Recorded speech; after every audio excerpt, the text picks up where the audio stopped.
І так, 9 років школи, 3 года ПТУ, 4 года университета, блядь. 6 лет шатания по разных работах. И вот оно.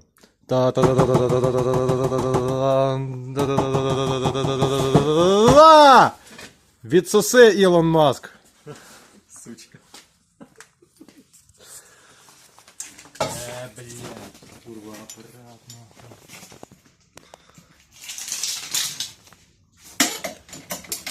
Ні, ти зніми, покажи, там дирки нема.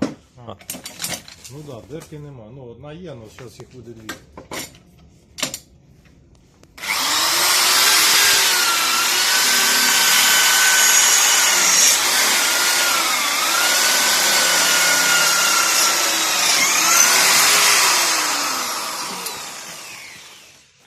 Ха! Дирка. Хоч наскрізь чи ні? Конечно, ну ты, блядь, ты законом не принимаешь. Ну, я ж Ну, знаю, то чисто. друга насквозь бросальная. Ну ладно, вірю. Ну, все гарно.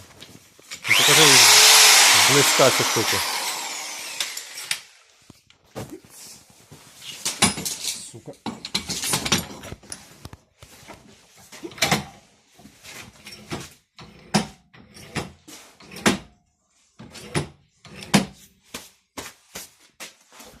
Вот так вот.